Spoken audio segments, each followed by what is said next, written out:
Oh, I like that a few of you responded, so that was good. One thing I'll say right away, I don't have any slides, so we're just going to be talking. Oh, I can have an applause. It's funny, as I was getting ready to come to Belgrade, I suddenly found myself having memories of my childhood. I was born in Germany, and I now live in Miami, Florida, but I spent part of my childhood living in Ankara, Turkey. And every year, my mom and dad and I would drive back home to visit my grandmother. And the first stop was always somewhere between Belgrade and Zagreb. So this is what I remember as a little child. In the back of our old Ford car, I just remember rows and rows of trees going by my car window. I remember seeing like fields everywhere next to the road.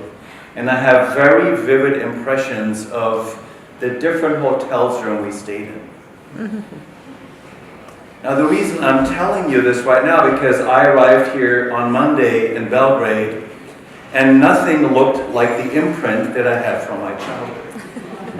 I arrived in what I consider the new Belgrade. And I was thinking about the conference and what we're doing here, because every one of us in this room, we have imprints about work, don't we? We have imprints about what we like about work, what we can't stand about work, what we'd like to be different about work. And my relationship to this conference is that this is about creating a new imprint for work and for what work could be. I love that this conference is called Agile Humans, and I want to emphasize the word humans. Like some of you, I've also been thinking about what's going to happen to this world when we have more artificial intelligence and robots, and all of us are working in an increasingly digital environment. Some people I know are freaking out about that. Now, 20 years ago, I got a job as a trainer for a large international training and seminar company. 20 years ago, that industry was freaking out. This was the end of the first decade of doing internet and virtual business. And the idea of going to meetings and have seminars in person just seemed like it was going to die. It was going to be extinct. We didn't think it was going to last. That, of course, is not what happened. I believe that the yearning for the human way of doing business is stronger than all the other forces.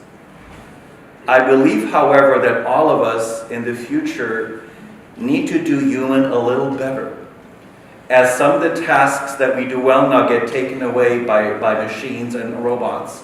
Human needs to be done differently. We need to show up differently, which is why I love the Agile Humans conversation.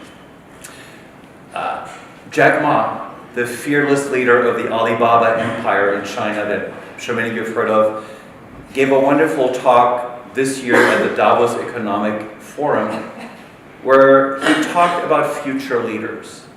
And this is what he said. If you want to be a successful leader, you should have a very high EQ. If you don't want to lose too quickly, you better have a high IQ. But if you want to be respected, you better have LQ. LQ is the Q of love. And then he elaborated. He said most men have a pretty high IQ. They have a tiny, tiny, tiny, tiny EQ. And they have virtually no LQ. Now the funny thing is, when I heard Jack Ma, I immediately Googled LQ. And I found nothing. Jack Ma made this up. Now I love that because I think Jack Ma knows exactly what he's talking about. So allow me to elaborate a little bit on what I mean by LQ. LQ means I am able to feel love for others, not just think it, feel it. I'm able to express this love and receive love in return. I'm able to create spaces where this love is honored and experienced for a cause and for other human beings. And it means that I create an environment where we implicitly or explicitly agree that love is the ultimate animating force in the world. Now by now you might be thinking, this guy has lost his mind. This sounds like a little too California mumbo jumbo. Now funny thing is, remember LQ was created by Jack Ma, a very non-touchy-feely CEO from China. I think of the royal wedding of Prince Harry and Meghan Markle earlier this year in England. In the United States where I live, this was shown on television.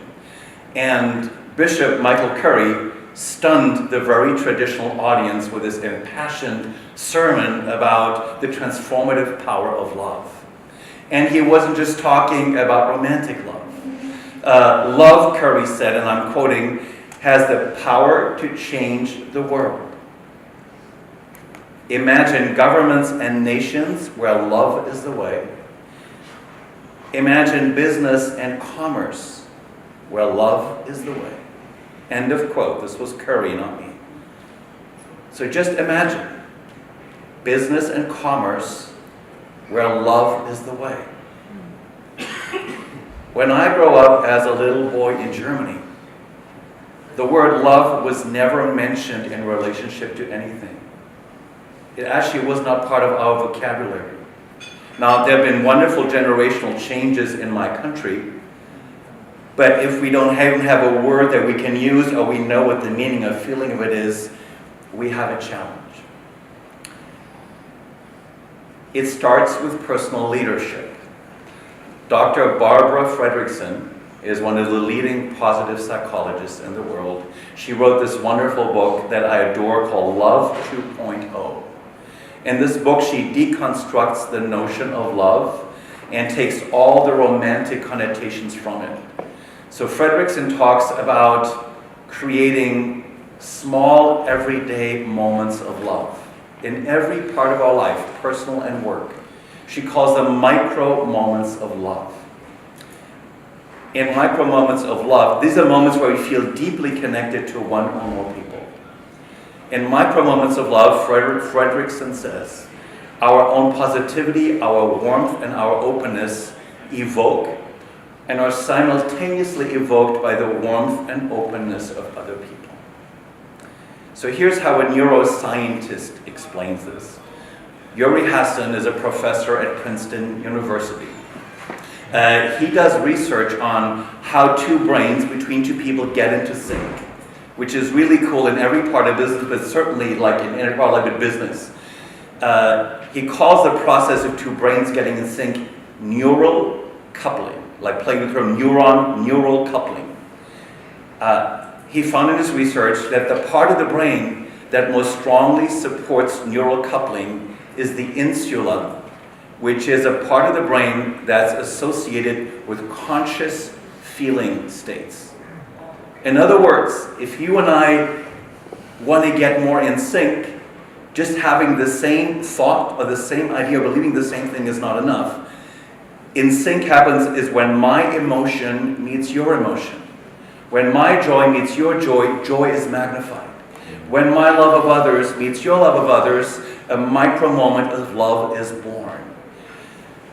And I want to stress this because micro moments of love are not just a lucky accident. They're intentionally created, and leaders of the future know how to create them. I just sold an international training and coaching company that I had founded and owned for 14 years. Here's a conversation I had with my team pretty much once a year when we would meet in our annual retreats. Here's what I would say is, we're really good at what we do. There are other companies who do similar work to what we do, and they're also really good at what they do. Then I would elaborate is, people hire us for a specific service, but what they get from us is the gift of love. That's why they call us back. Now, this love thing was never mentioned on our website, right? This was our secret sauce, or I want to use the word subtext. In my first career, many, many years ago, I was a professional acting coach in New York, and I trained actors at some of the big acting schools in the city. Any actor can learn the lines of a script. The real homework what that actors do is they flesh out what goes on behind the words. Actors call it finding the subtext. Yes, some actors are more talented than others, but the great actors always have greater subtext. So love is a really, really, really great subtext. Our clients loved our company. Not just liked it, they loved us. I did no advertising, the phone just rang. Now when I worked with my team, there are two specific behaviors that I encouraged. And these are two behaviors that, to the best of my ability, I try to practice myself. One is, we're fun. The second one is, we drill down. Now let me explain the we're fun part. Where fun means we approach work and business in a light and playful manner. We take what we do very seriously, but we don't take ourselves seriously. We approach important decisions with a light touch. In an environment where too many people are stressed out and driven by perfectionism, the ability to show up in a light way is actually a profound gift to other people. And I consider that at the deepest level an act of love. Now the drilling down part, drilling down means I have the courage to explore everything I'm looking at as deeply as possible. I don't stay on the surface. I have the desire to dig deep. I encourage the difficult conversations. I take actions in that manner. I care enough to have those conversations, and I also care enough to know when to let go. And that also, in my mind, is an act of love.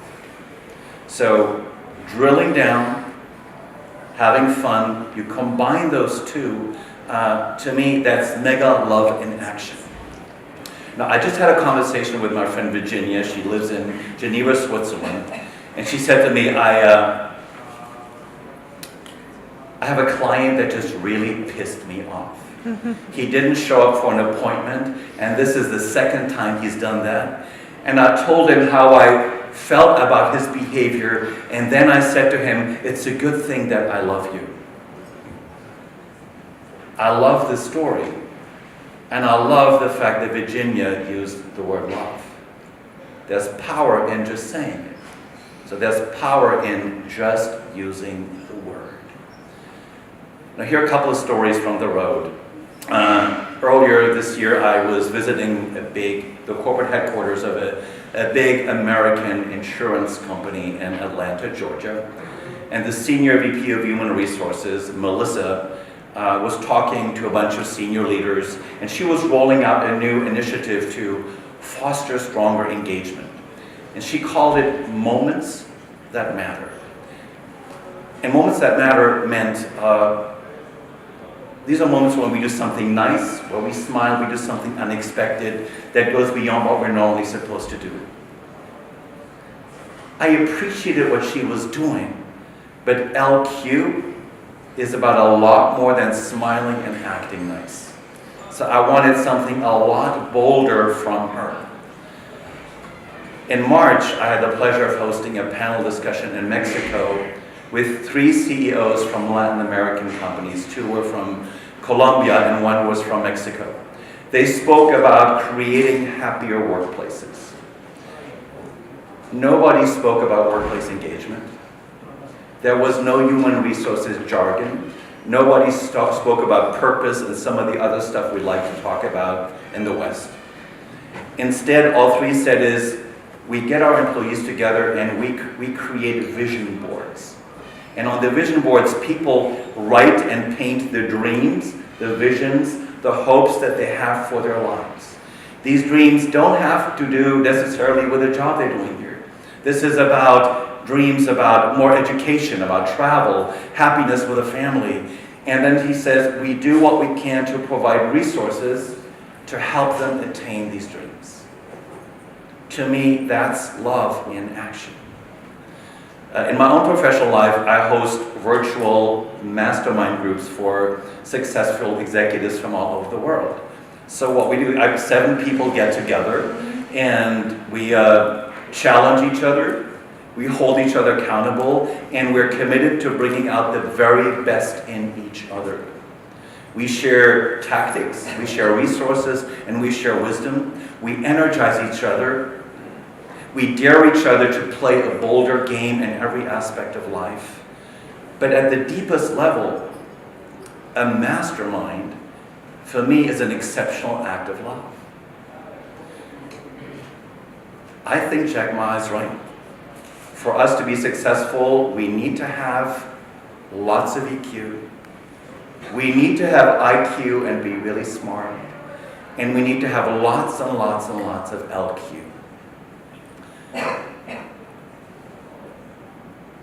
Now, you may have taken some psychological tests that say, well, you're just not that kind of a person, right? Or you may come from a country or culture where business behavior is crisp and cool and professional. You know what? Dump the story of who you think you are. See yourself as a global citizen. Work is love made visible. That's a quote by the great Turkish poet Rumi. Let me repeat that. Work is love made visible. We live in a world that needs a little more love. It starts with how you and I meet and encounter each other every single day in every aspect of our life. So I invite you to do this together. I urge you to have a strong subtext. I invite you to create many, many, many moments of love. And let's do this already, okay? Thank you.